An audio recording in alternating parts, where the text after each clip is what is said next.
So Pete, here we are, 4 sessions into the prayer course. We've talked just over these sessions about a lot of great stories of answered prayers, but the truth is that it's not always that simple, is it? It's certainly not. Prayer is the most wonderful thing in the world in many ways, but I think we've got to be honest that sometimes it's also the most painful thing. I think one of the things that I appreciate so much about you is that you're not afraid to talk about that. In fact, one of my favorite books that you've written is a book on unanswered prayer, and that's God on Mute. And I think you probably wrote that at a time when people were wanting you to write more books about miracles, right? Yeah, they really were. They were wanting me to be the guy who just tells everyone that prayer always works. Right. And actually, I felt I had to be honest about the fact that yes, prayer does work, and there really are miracles, but also that it doesn't always work the way that we need it to or want it to. And it can be incredibly painful. And that comes out of my own personal experience. But, you know, even just recently, a friend of mine, Tom, has just died. And I'm right now, if I'm honest, still processing that. As a Christian, asking God what went on. He died so suddenly, 15 weeks after diagnosis, aged just 40. He left behind a beautiful wife, 2 amazing young daughters. And we prayed, and it simply didn't work. And it's devastating. I don't know why God didn't heal him. But I do know this. At his memorial service, there were tears. We all wept. But there was also great hope because he knew Jesus and we know Jesus. And so this is the paradox of faith, right? Some people will know that that's the story in many ways of the 24/7 prayer movement. I think probably the first 18 months we felt like we had cracked the revival code and like we'd worked out if we just pray in this way, we're going to see the kingdom come. And then for me, that was when my wife got very, very sick and very nearly died on numerous occasions. I've talked about it elsewhere, I talk about it in the book. And watching her slipping into epileptic fits again and again and again, the face you love more than any other. And she has a very dangerous kind of epilepsy. It means she has to get into hospital. And I prayed, of course I did. I cried out to God with every fiber of my being. And almost every time it's not worked. I mean, weirdly, a couple of times it has, but hundreds of times it hasn't. And so then you have to process, like, she's coming around in hospital the next morning and it's not just the pain and the logistics and the emotion, but it's, God, where were you? And so I'd moved from this position of thinking that our prayers could save the world to wondering whether they could even save my own wife. And we've just got to be honest about all of that stuff, I believe. That's really just so moving, Pete, and I appreciate your honesty so much. I think this is something that hangs in your house? Right. Well, in our bedroom, actually. When we were just getting through some of the worst of Sammy's illness, someone gave us this beautiful piece of art. And it's Psalm 30, verse 5, weeping may endure for a night, but joy cometh in the morning. And that hangs in our bedroom, facing our bed, has done ever since, wherever we've lived. It's such a promise that yes, there is nighttime, yes, there is weeping, especially for Christians, but we believe in the morning. We believe in the resurrection that comes after the death. So even for my friend Tom, there's weeping and there's a sense of darkness, but we know the third day comes. We know we'll see him again. We know joy cometh in the morning. That's the Christian paradox. Complete realism about the tears and the darkness of life, but also about the hope of dawn and the joy to come. But I suppose there are going to be some people that are going to say that just by talking about unanswered prayer, we're decreasing faith, that it's kind of counterproductive. Yeah. I feel really strongly about this because actually the Bible is so much more honest about unanswered prayer than the church is. About half the Psalms, maybe a bit more, aren't happy clappy. They are bitter lament. It's blues guitar, not nice happy music. And the word Israel means the struggles. So we are part of a faith that's all about wrestling. And Jesus himself said, in this world, you will have trouble. And we don't put a nice filter on that on Instagram, you know. It's one of those ones we kind of avoid.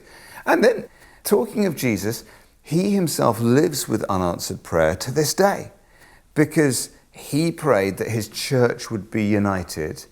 And the last time I checked, that's not happened. Yeah. The church is bitterly divided. So if Jesus himself is living with unanswered prayer right now in heaven, and if the Bible can be that honest about unanswered prayer, then it's high time that we worked harder to create cultures of honesty in the church. And I don't believe that is unbelief. I think that's actually a form of belief. If you don't believe in God, then when your prayers don't get answered, you just say, well, that's because it's not true. But you ask the question, why didn't God answer? Because you believe in him, because you trust him, because you know he's real, because you know that he's loving. So it really is a form of faith to wrestle with these kind of things. It's not unbelief. But still, you know, even in the midst of that, and even when we admit it, it's still very difficult to understand, isn't it? Yeah, I mean, it really is. And I think this is where it is so profoundly meaningful for Christians that we believe in a God who came and suffered with us on the cross. In fact, I think if it wasn't for the cross, I don't think any of the rest of the Christian message would make any sense at all. It's this truth that at the crossroads of all human experience is a God who suffers. And there is such empathy and wisdom in that story. I'd like us to look at it now, actually, if that's all right. This is Mark chapter 14.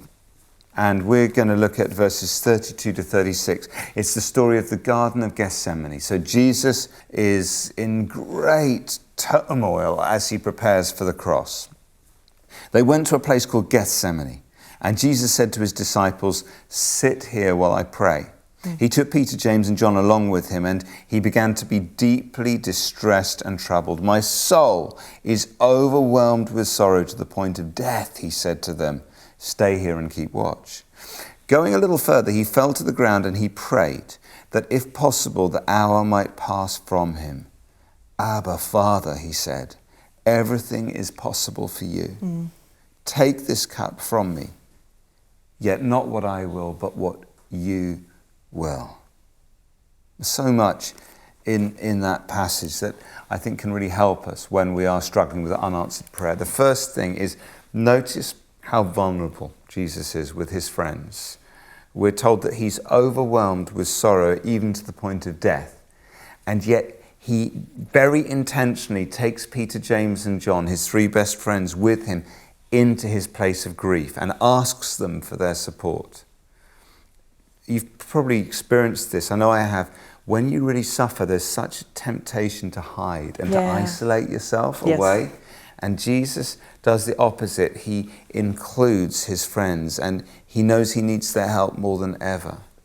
And then the next thing to note is that in Jesus' hour of greatest need, he pursued prayer.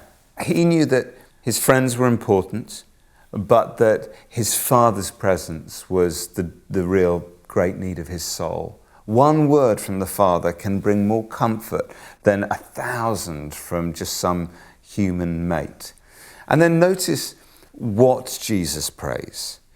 It's amazing that this vulnerable prayer is recorded for us in detail, probably because the three friends, Peter, James, and John, overheard it and went into the Gospels.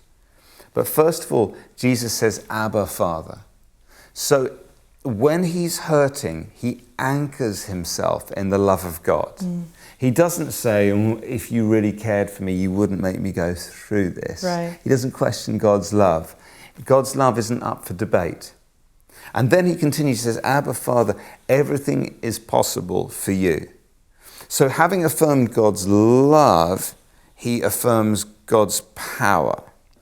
In my own life, I know that when I'm scared, when I'm suffering, when I'm hurting, there is a temptation to question God's love.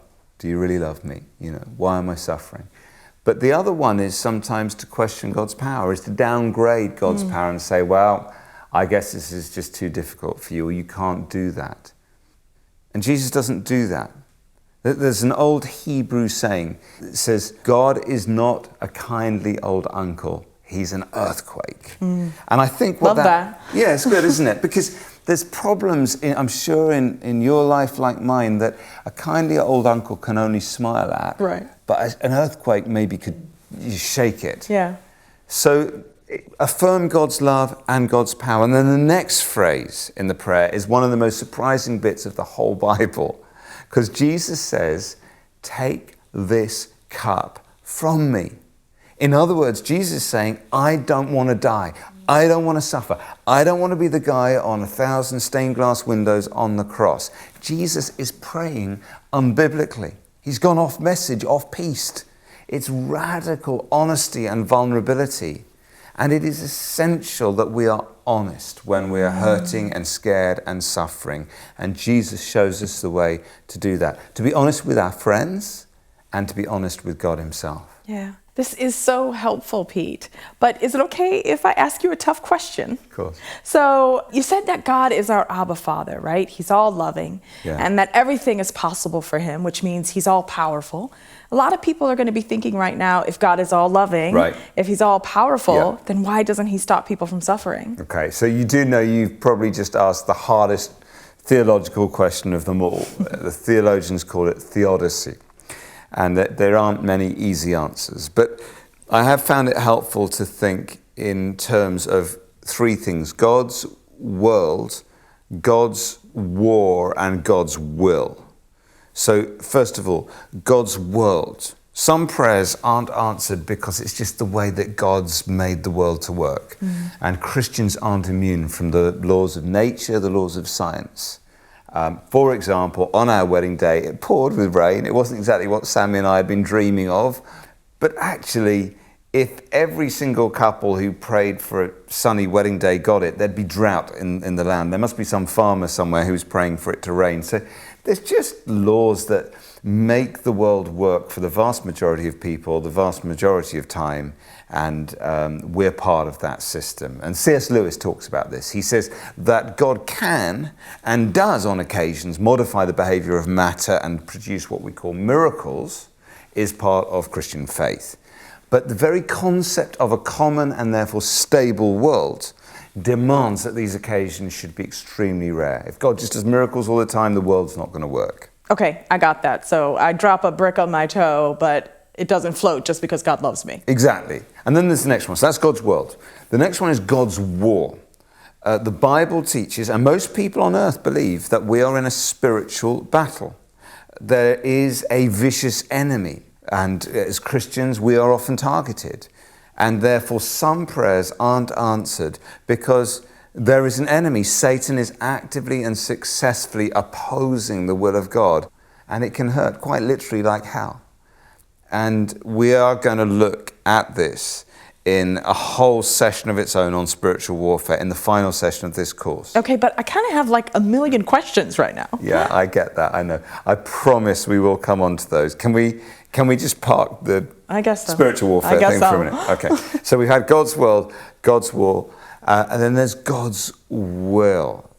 The third reason for unanswered prayer is not the laws of nature opposing our prayers and not Satan opposing them, but sometimes it's God who is opposing our prayers, who's saying no to them.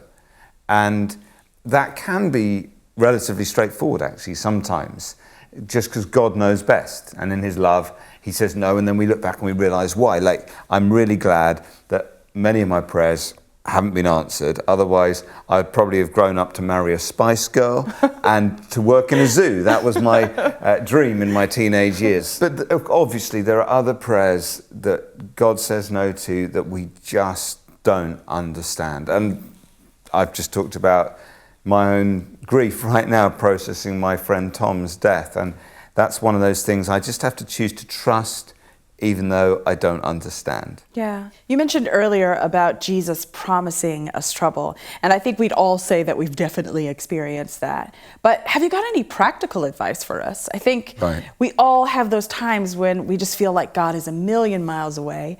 We're praying, but it feels like our prayers are just bouncing against the ceiling. Yeah, well, I think it's really important to remember, first of all, that God's silence isn't the same as God's absence. Don't confuse those two. Just because your prayers aren't working, or maybe God seems distant, it doesn't actually mean that he's far away, because he's actually promised in the Bible, I will never leave you, Poppy. I will never forsake you. Often, like with new Christians, it's like we can see God, we can feel him, it's like super easy. And then there come seasons in our life where we can't see him the way we once did. We can't feel him, we can't hear him the way we once did. Yeah. And it's not that he's abandoned us, it's that he's trying to mature us into something new. He's present, but he's allowing us to kind of grow into new maturity. I think it was St. John of the Cross that talked about the dark night of the soul. Yeah, that's exactly right. Those are times when God seems to withdraw from us and immerses us in spiritual darkness. And yet those are oftentimes of great spiritual growth and faith. There's like a bloody mindedness to true Christian discipleship. You see it in many of the great biblical heroes. One of my favorite examples is Shadrach, Meshach, and Abednego, you know, the story of Daniel, the lion's den and all that. And there's this humorous moment, really, where Nebuchadnezzar says, like, if you don't bow down to my idols, I'm going to throw you in the fiery furnace. And they say to him, the God we follow can save us and will save us from your fire, O king. So that's real faith. It's like this defiant statement, right? And then they go, but even if he doesn't save us, we still won't bow down. So what is that? I think what that is faithfulness, right? Faith is, I trust God. He can do it. He can do miracles. He can answer my prayers. Faithfulness is, but even if he doesn't, I'm still going to follow and trust. And it's like when our prayers don't work and we're still true, our faith fills up. It becomes full faithfulness. It's like faith is God's gift to us, and then faithfulness is our gift back to God. It's those times when our prayers don't work and we're still true to him. Yeah. That is actually when we grow in character. So, Poppy, do you know, I bet you know some old man, old woman who's like been a Christian for years, gone through really hard times, but they just have this amazing trust and joy in life. Yes, absolutely. Right? And those are the people we all want to grow up and be like. And their story is never, I've had an easy life. It's always, I've had a hard life, but I've learned to trust God. And they often have this real simplicity. It's that bloody-mindedness, it's that faithfulness that's the filling up of faith. And it's been true to God even when it doesn't make sense. If our prayers were always answered, then faith is just a logical thing to do. But when it doesn't seem sensible, when our prayers aren't working but we're still true, that's faithfulness. I think, though, that's really challenging, though, right? And also maybe a little exciting, right? Because it feels like there's an objective, like there's some place that God is trying to take us. Yeah, exactly. The Apostle Paul says this amazing thing. He says that we can glory in our sufferings because we know that suffering produces perseverance, perseverance character, and character hope. And then he says, and hope does not put us to shame, because God's love has been poured into our hearts. Isn't that beautiful? So good. Even in the middle of suffering, we can know the hope that comes from God's love. And we always want God to airlift us out of our problems, right? That's a miracle. That's an answer to prayer. Yes, please, Lord. Right. And sometimes he does it. Yeah. But more often he parachutes in and he joins us in the midst of the trouble and the problem. That's been my experience, definitely, with Sammy's illness. He's often come very close to us in sometimes the scariest times. And so I'm learning to ask the question of God, where, not why. I find when I say to God, why did this happen? Why? he doesn't really answer me very much. But when I say, where are you in this situation? He always answers. And when we come to God with that question, where are you? We start to experience his presence even when we're going through hard times and disappointment. Yeah, that's really, really so helpful. Where, not why. Yeah. Parachutes, not airlifts. Right. God's world, God's war, and God's will. Faith and faithfulness. And you know, there's this one last little thing that helps link together both our understanding of God's will and Christ's prayer in the Garden of Gethsemane, where he utters that great prayer of relinquishment, where he says at the end, not my will, but your will be done.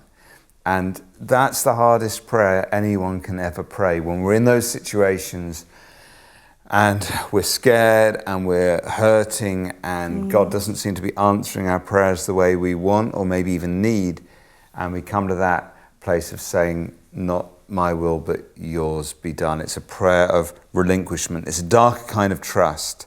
You know, every fiber of your being wants God to just parachute in and rescue you, but you just say, I'm going to trust you regardless. When Sammy went into the MRI scanner, completely alone, couldn't even take her wedding ring in, she was so scared that she just puked everywhere. And then it's like, how do you prepare as a Christian? How do you prepare to go back into that? That's the valley of the shadow of death for her. Yeah. Right. And what she did was she memorized Psalm 91. It's quite a long psalm, but it's all about God being with us and his promise of hope and life.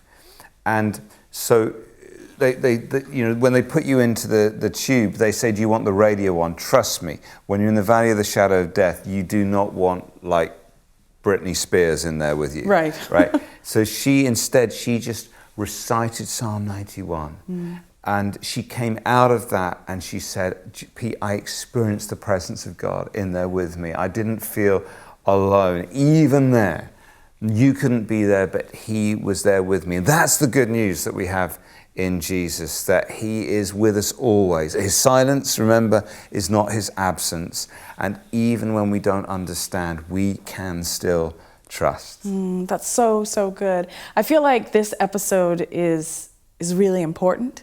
It's really important to acknowledge that there are people out there right now who are just hurting. I hope that this session has given people some answers in their heads, like some of the questions. It's important to think about that stuff.